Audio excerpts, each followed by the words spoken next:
Algebra 1, test number 7 for the spring study guide. First question, no solution, one solution, or infinitely many solutions. If you're just looking at the systems themselves, if they cross in one spot, it's going to have one solution. If they are parallel lines, they're going to have no solution. And if it's the same equation on top of itself, that's the one that's infinitely many solutions. So you have to determine, in order to see if two things are parallel lines, they're going to have the same slope.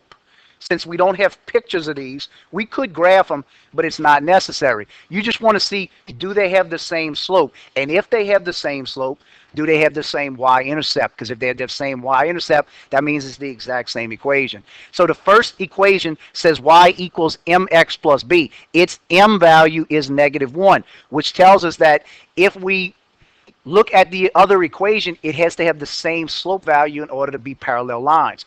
So if we take y plus 4 equals -x, y plus 4 equals -x, and you move positive 4 over, it becomes y equals -x plus 4. Plus 4 when it moves over, becomes -4. So what it has is the same slope, m, is -1. So they both have the same slope of -1. So that makes you think right away, well, maybe they're parallel lines and there's no solution. However, if you do a little further investigating, you'll see the y-intercept of the first one is -4, and it becomes -4 for the second one as well. So they have the same values in both the slope and the y-intercept, which means it's the exact same equation, which means there are infinitely many solutions to number 1. Which means they share the same points for each of their lines. Number 2 says solve these two equations, this system, by substitution. So plug values in. Substitution works better this way. Y equals 3x plus 9 and y equals 4x plus 2. Substitution just works a little bit better side by side. Combination works better when you stack them on top of each other. So this tells us the expression for y. It says y's value. See how it says y equals all by itself, 3x plus 9, which means in place of y, you could drop in 3x plus 9. So instead of writing y right there, we wrote 3x plus 9 equals the rest of it, 4x plus 2.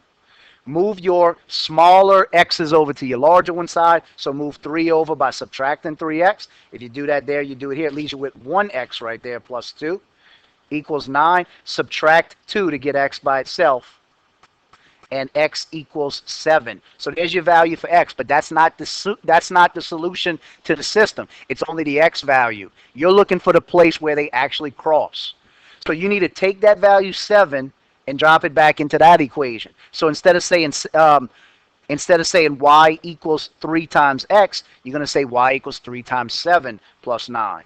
When you multiply 3 and 7, you get 21 plus 9, y equals 30. So x comma y, this is still not finished. You have to write it as an ordered pair, x comma y, 7 comma 30 for number 2. So they're going to intersect at 7:30. That's the solution. 1 point, 1 solution. Number 3, you find the x and y intercepts. Again, if you're looking for the x-intercept on a graph, you're looking where it crosses through this axis here. So you plug in 0 for y. If you plug in 0 for y, it gets rid of that part for you. And it just leaves you with -10x equals 90. When you divide by -10, a positive divided by a negative is going to be a -9. So the x-intercept is -9. So you would graph that at over here at -9 is where it would cross through. You don't need to graph it, but that's where it would be if you were making a picture. The other one says find the y-intercept. So if you're looking for the y-intercept, you're trying to find out where it crosses through that line there on the y-axis. Plug in 0 for the opposite one. Plug it in for x.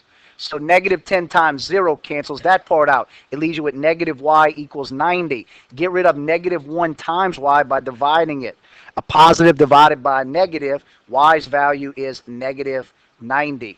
So on y, way down here, at -90 is where it would cross through. But that's your x-intercept and your y-intercept values. Number 4 says solve this equation, 2-step equation. There's 5 over 8 times x, and then it's -8. You undo subtraction first by adding 8. If you do it there, do it here as well. So you have 5 over 8 times x equals 6 plus 8 is 14. Then you undo multiply by 5 over 8 by dividing by 5 over 8. But remember, anytime you divide a fraction, like x over y, you multiply, you change division to multiplication, and you flip it and use the reciprocal. So that's what we'll do in this step. Instead of dividing by 5 over 8, we'll simply multiply by 8 over 5. Means the same thing. If you multiply that side by 8 over 5, you do likewise to this side. It'll cancel here and leave you with just x. 8 times 4 is going to be 32. 8 times 1 plus 3 is going to be 112 over 5. And there's no number that goes into both of those.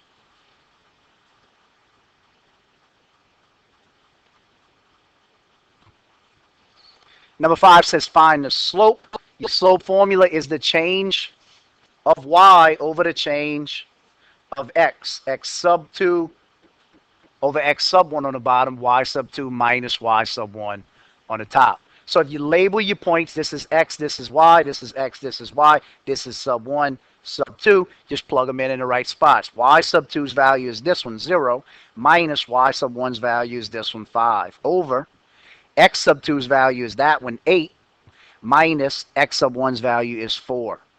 So 0 minus 5 is negative 5. 8 minus 4 is 4. Your slope is negative 5 over 4. 6 says use the slope and y-intercept to graph the equation. This ought to be a relatively simple problem for you to get. Y equals mx plus b. B tells you where to begin. On the y-axis, cross through or begin at positive 2. M's value is negative 2. Remember, slopes are always fractions. If it's not over a fraction, make it over 1. That tells you to rise over run. So negative 2 tells you to go down 2. Positive 1 tells you to go to the right 1. So go down 2 and to the right 1. Your second point goes right there. It's just a simple equation. Unlike the inequalities we're looking at, you just want to draw a straight line through them. There's no dashed lines. There's no shading. Number 7 says a line passes through 3, negative 3, and 7, 6. Write an equation for the line in point-slope form. So you need a point and you need a slope. Well, we already got a point. We need to find the slope. So do the slope just like we did for number 5. The change of y over the change of x. We'll do it a little bit faster this time. The change of y, negative 3 minus 6. Notice which direction I went right there. Over 3 minus 7. So negative 3 minus 6 is negative 9. 3 minus 7 is negative 4. A negative divided by a negative is going to be a positive. 9 over 4 is your slope value. It says to write it in point-slope form. Point-slope form says y minus y sub 1 equals m times x minus x sub 1. We're going to plug in our m value where it says m. So 9 over 4 is going to go right there. We're going to leave the first y. We're going to leave the equals, and we're going to leave the parentheses along with the first x. And we're going to plug in one of the points in place of y sub 1, x sub 1. So if we bring this point 3, negative 3, and you could have used the other one, but if we bring 3, negative 3, we want to plug in the opposite values of what we have. This is your y value. It says negative 3, so its opposite value would be positive 3. This is your x value. It says positive 3. Its opposite value would be negative 3. This is a point-slope form version of the equation. So that's the first thing it asks you to do. Write it in point-slope form. The second thing says rewrite it in standard form using integers. Integers is just a fancy word that means no fractions, no decimals. Get rid of divide by 4 in the middle. That's the first thing you want to do. In order to undo divide by 4, multiply by 4. That means you need to multiply this by 4. You need to multiply the y by 4 and the 3 by 4. It'll cancel it out here and just leaves you with 9 times x minus 3. 4 times y is 4y. 4 times 3 is plus 12, and it's equal to that. Distribute 9 times x is 9x. Distribute 9 times negative 3 is negative 27. So you have 4y plus 12 equals 9x minus 27. And we want to make standard form. So we want it to say ax plus by equals c. So our ax value is not up front. we want to move it up front. If it's positive on the right, when you move it to the left, it becomes negative 9x. So that's the first part. We wanted to say ax plus by equals c. We got ax. Plus by, we don't have to move 4y. It's positive 4y. It stays right there. But notice we don't have equals c. We got plus 12 happening. So you have to undo plus 12 by subtracting 12 on both sides. Negative 27 minus 12 is going to be negative equals negative 39. Standard form, negative 9x plus 4y equals negative 39. ax plus by equals c if you don't change a from a negative value. Number 8 says, are these parallel? In order to be parallel, just like on question number 1, they have to have the same slope. So if they have the same slope and they have a different y-intercept, they'll be parallel. So we could see what our slope is of number 8. Our m value is 5. In order for the other equation to be parallel, it has to have the same m value and a different y-intercept. So move 12x over to the other side by subtracting it. It leaves you with negative 3y equals negative 12x. It becomes negative on that side. And negative 36 is already over there, so you don't have to change its sign. Divide by negative 3. Get that and that divided by negative 3 as well. Y equals negative 12 divided by negative 3 is positive 4x. Negative 36 divided by negative is positive 12. Notice what the slope is. It's not the same m value as the first one. So regardless of what the y-intercept is, they have different slopes. They're not parallel, and the explanation would be they have different slopes.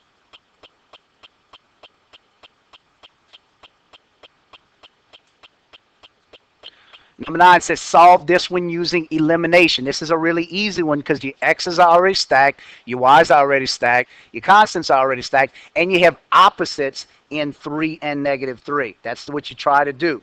So when you combine all of this, 2x and 3x gives you 5x. 3y and negative 3y eliminates that. It gives you 0 y's. And negative 5 and negative 15 is equal to negative 25. So that says 5x equals negative 25. Divide by 5 on both of them, and x equals negative 5. There's your first value. You need that value in order to solve what your y value is. So 2 times x becomes 2 times negative 5 plus 3y equals negative 5. We'll just bring that value negative 5 and plug it in right there. 2 times negative 5 is negative 10 plus 3y is equal to negative 5. When you get rid of minus 10 by adding it to both sides, you get 3y equals positive 5. And when you get y by itself by dividing by 3, you get y equals 5 over 3. So you have the x value and the y value. Write it as x comma y, negative 5 comma 5 over 3.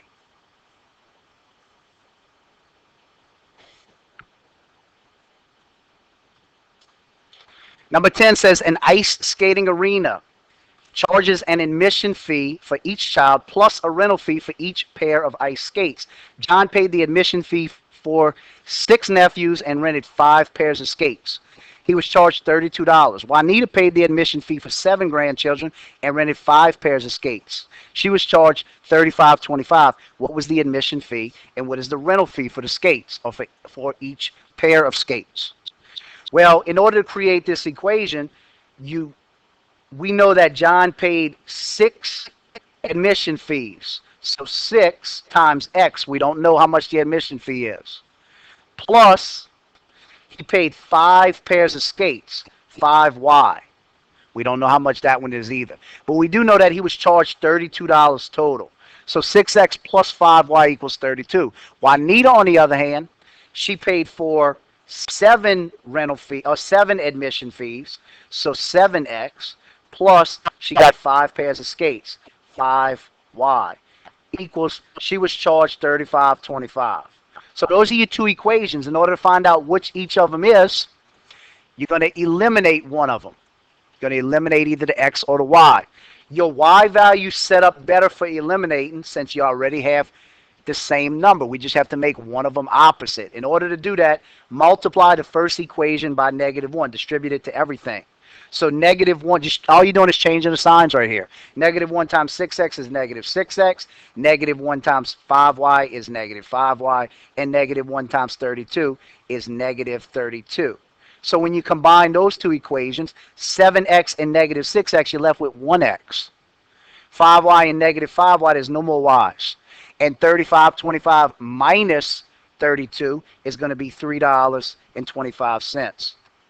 So this says right here, x equals, you don't even have to do any division, x equals 325. X represents the admission fee. That's what we had set up for the admission fee. So it says, what's the admission fee? So admission fee equals $3.25. In order to determine how much they pay for each set of ice skates, plug 325 in place of x. So just go grab one of the equations. It doesn't matter which one. We'll plug it into this top one that I have in green right here. 6 times x, or 6 times 325, that's what we just found out is x, plus 5y equals 32. 6 times 5 is 30. 6 times 2 is 12, plus 3 is 15. 6 times 3 is 18, plus 1, $19.50, plus 35y equals 32.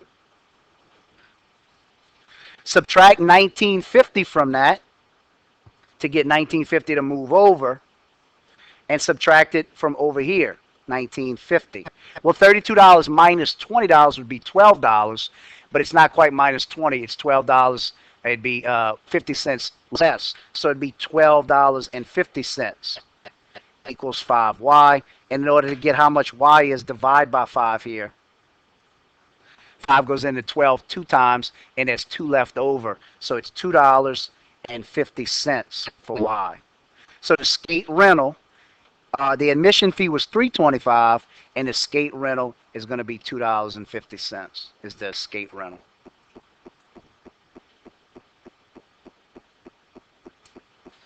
Graphing these inequalities, we can go quick through these.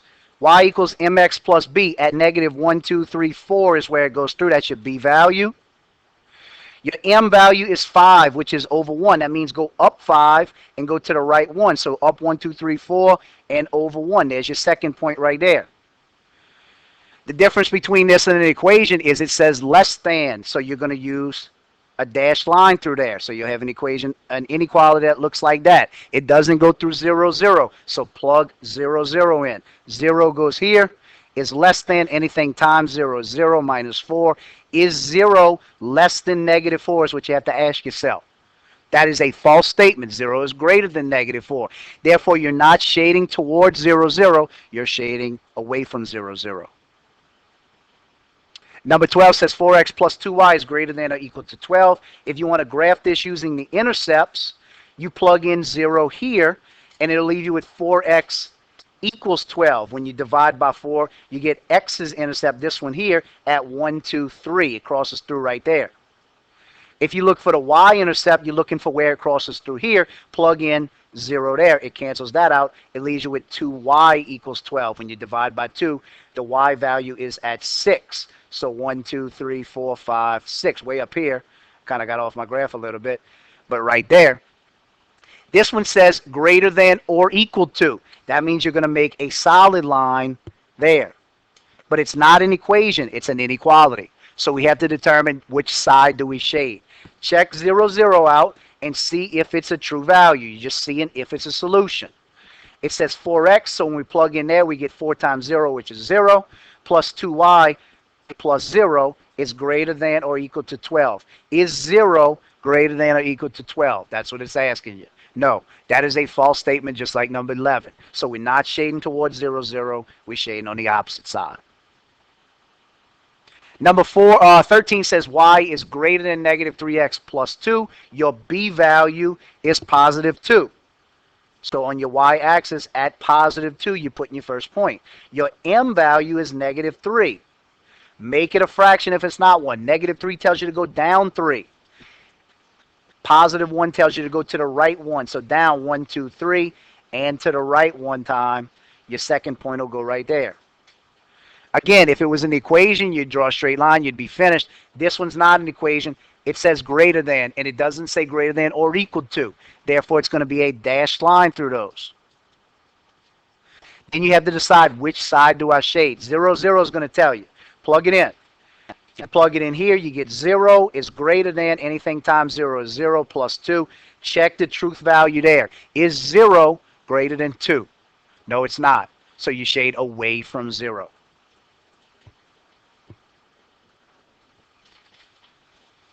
It says write the linear equality shown in the graph. Y equals mx plus b. So you need your b value first. It's crossing through, and I know it's kind of hard to see on you guys' page. The b value is 2. Then check the m value. See where it's crossing through some intersections. We got that point there, and we can go to here. It goes down 1, 2, 3, 4. Down 4 is negative 4. Over 1 is over 1. So your m value is negative 4. So y equals mx plus b, if it was an equation, would say y equals, your m value is negative 4x, plus b would be plus 2. So you'd be finished if it was an equation right there, but it's not. It's an inequality, and it's a solid line. Again, I know it's a bad picture for you, but it's a solid line. So either way, it's going to say or equal to. We want to determine if 0, 0 is true or not, because we can use that. It doesn't go through that. So here, 0 is negative 4 times 0 is going to be 0 plus 2. We want to make a true statement here because it is shading towards 0, 0. So you want to say 0 is less than 2. So the equation or your inequality is going to say y is less than, it's going to be or equal to mx plus b, which is the rest of this, negative 4x plus 2. And we'll finish up the rest on part 2.